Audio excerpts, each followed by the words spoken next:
Hi everybody, this is Jason from Con+, and I'm here at Dragon Meet with Mark from Red Scar. How are you doing today?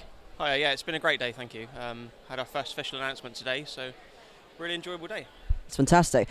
And because we're kind of speaking in the future in our Con+ for October, you've got something in the works at the moment which we're going to be giving away, which is powered by Savage Worlds. Can you give us a little bit of spiel about what that is? Yeah, sure. So we have the Devil's Run role-playing game, which successfully funded on Kickstarter this year. We've delayed it slightly because there is a new edition of Savage Worlds due out, so we're waiting for that beta rule set to make its way through to us. We'll then incorporate that and get it published at the start of the year. But we're really looking forward to get that released out there and obviously supporting yourselves through the convention. And I believe you've worked on a few other projects before, so for example you've dabbled a bit with Modiphius and the 2D20 system, and you've done your own type of stuff. So can you tell me a bit more about yourself and what got you into this world of role-playing in the first place? Yeah, certainly. So I've been role-playing for probably about 26 or more years now. And I've generally always been the storyteller or GM and the person driving the story. Really passionate kind of storyteller behind all of that as well. About 7 or 8 years ago, I took that to kind of writing my own fiction just for myself personally and developing the fiction aspect of things.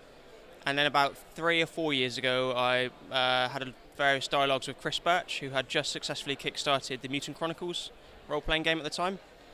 And Mutant Chronicles, for me, back in the 90s, were kind of like a real eye-opener to our group in different directions. At the time, AD&D and D&D were still very big, so Mutant Chronicles hit our table and it blew us away, really. So I had this dialogue with Chris, and eventually that led to me doing a little bit of writing and submitting a few pieces. That very quickly, to kind of my surprise, I think, led to me eventually taking over the Mutant Chronicles line. So I've become the line developer for Mutant Chronicles from Modiphius, and then as part of that also that's led into me kind of being line developer or assistant line developer for Infinity, which is Corvus Belli's big baby. So yeah, I also take care of that for them. And then this year as well, which was a real big honour, I won a Silver Any Award for some work I did on a Conan product. So it's just kind of, yeah, came out of nowhere, but really appreciative of where I am now. That's fantastic. So a real sort of diverse range of products there. So tell me, what else have you got lined up in the product line? Because I know that you've got a couple of board games as well. I mean, are board games your main sort of focus, or are you now turned towards the role-playing side because of this new Savage Worlds project? So we're partnering up with Wordforge Games, who are the main board game developers. So they've produced the Devil's Run board game, which led to us developing the role-playing game for that. I did a lot of background creation for the board game. So in buying partner up, I'm saying generally that they'll be producing the board games and card games, and we'll be kind of like the role-playing game aspect of things. And then today at the show, we've just announced that we're making the Kings of War role-playing game with Mantic next year, which we're really passionate about. The Mantic guys are really passionate about. It's just a real good collaborative effort between us all. What kind of system does the Kings of War use, or is it something completely unique that you've just come up with? So initially, when I launched Devil's Run, we went to it with our own in-house system called Tricore.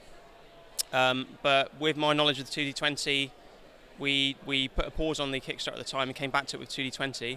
But now for Kings of War, we're really excited to go back and relaunch with our own Tricore in-house system, which really do great benefit to the Kings of War setting, and with its high fantasy and open world. It's going to be really exciting. Fantastic. So if anyone wants to buy any products you've got online at the moment, where's the best place for them to go? So at the moment, like I say, the role-playing game for the Devil's Run is on pause while we're incorporating the new rule set. That won't be on the table until, I'd imagine, January or February, by the time we get the print run back. And obviously we'll have to fulfill the Kickstarter backers first. It's really important. But for the Devil's Run aspect of things, you can go and buy from the Wordforge Games website. They have, at the moment, we have some limited edition copies of a base set that supports the role-playing game. You can also download a free quick start of the Devil's Run role-playing game from the Drive-Thru RPG website. And then Modiphius obviously have their own vast range of 2D20 products, which are really well produced and gorgeous as well. So. Perfect. Well, thanks very much for the interview, Mark. It's a very noble project, encouraging people from diverse backgrounds to be able to take that step that they might not normally be able to take into game design. really excited to support it. Basically, please do pledge and support if you can.